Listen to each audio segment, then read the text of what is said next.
Hi friends, welcome to కొత్తగా చందమామ కథలు. ఈరోజు మనం సాటి ఎవరు అనే కథ చెప్పుకుందాం. పూర్వకాలమందు ఒకప్పుడు ఫిరోజ్ షా అనే చక్రవర్తి ఉండేవాడు. ఆయన భార్య పేరు గుల్నార్. ఆమె సాటిలేని సౌందర్యవతి. బేగం గుల్నార్ సౌందర్యం అటువంటిది ఇటువంటిది అని నోటి మాటలతో వర్ణించడానికే వీల్లేదు. గుల్నార్ యొక్క శరీర సౌందర్యమే కాదు, ఆమె విహరించే అంతఃపురం కూడా అతి వైభవంగా అపురూపంగా ఉండేది. తెల్లటి చలువరాలతో నిర్మించి రత్నమణులు పొదిగిన ఆ దివ్య భవనంలో ఉండే విలాస వస్తువులు, హంసతూలికా తల్పాలు, వాటి శోభ చెప్పతరం కాదు. ఇంతటి సంపద వైభవం ఉన్న గుల్నార్కు జీవితంలో తృప్తి లేకపోయింది, ఆనందం లేకపోయింది. ఒక రోజున ఆమె చక్కగా అలంకరించుకుంది. నిలువుటద్దంలో తన సాటిలేని సౌందర్యాన్ని తనే స్వయంగా చూసుకుంది. కానీ ఏదో మనసుకు కొంచెం లోటుగా అనిపించింది. అసంతృప్తితో, నిరాశతో అలాగే శయ్యపైన వాలిపోయింది. కొంచెం సేపటికల్లా పాదుషా లోపలికి వచ్చాడు. బేగంను విచార కారణం అడిగాడు. గుల్నార్, ఎందుకు ఈ బెంగ? ఏమైనా ఉంటే నన్ను ఒక్క మాట అడుగు. నువ్వు ఏం కోరిక కోరుకున్నా దాన్ని తీర్చడం నా బాధ్యత అన్నాడు.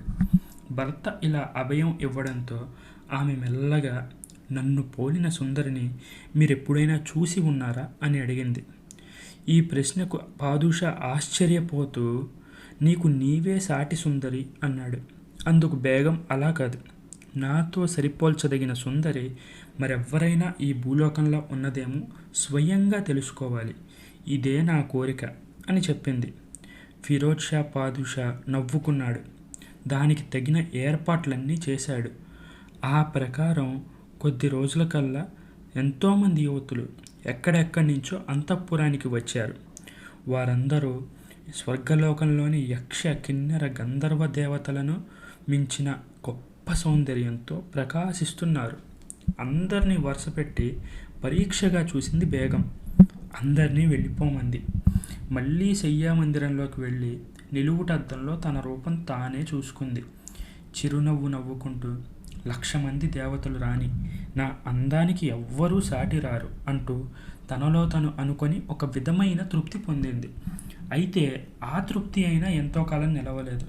మళ్ళీ కొన్నాళ్లకే మునుపటిలాగానే తిరిగి విచారం ముంచుకొని వచ్చింది. మళ్ళీ భర్తను అంతఃపురంలోకి పిలిపించుకుంది. చూడండి, నా హృదయం ఇంకా ఏమో కానీ అసంతృప్తితో తపించిపోతూనే ఉంది అని చెప్పింది. ఆమె విచారాన్ని తొలగించలేకపోయాడు పాదుషా. ఇంతలో వసంతకాలం వచ్చింది. మొగ్గలు విడిచాయి. వాటి చుట్టూ గండు తుమ్మెదలు జుమ్ జుమ్ అని ధ్వని చేయసాగాయి. ఉద్యానవనంలో కోకిలలు, బుల్బుల్ పెట్టలు మంగళగానం చేస్తున్నాయి. మేఘం గుల్నార్కు ఇటువంటి శుభ సమయమందు స్త్రీ శిశువు కలిగింది. శిశువును బేగం ఎదుట పెట్టారు చెలికత్తెలు. ఇప్పుడు మళ్ళీ బేగం భర్తను పిలిపించింది. ఇప్పుడు తీరింది నా కోరిక. నాకు సాటి అయిన సుందరి ఈనాటికి కనిపించింది. నా హృదయం తేలికపడింది. నా అందానికి సాటి అయింది ఈ లోకంలో నాకు పుట్టిన ఈ పాప ఒక్కరితే అంటూ శిశువును చేరదీసుకుని తనివి తీరా ముద్దులు పెట్టుకుంది. ఈ కథ మీకు నచ్చినట్లయితే దీన్ని లైక్ చేయండి, మీ ఫ్రెండ్స్ అందరికీ షేర్ చేయండి. అలాగే మన ఛానల్ని సబ్స్క్రైబ్ చేసుకోవడం మాత్రం అస్సలు మర్చిపోకండి. Thank you friends.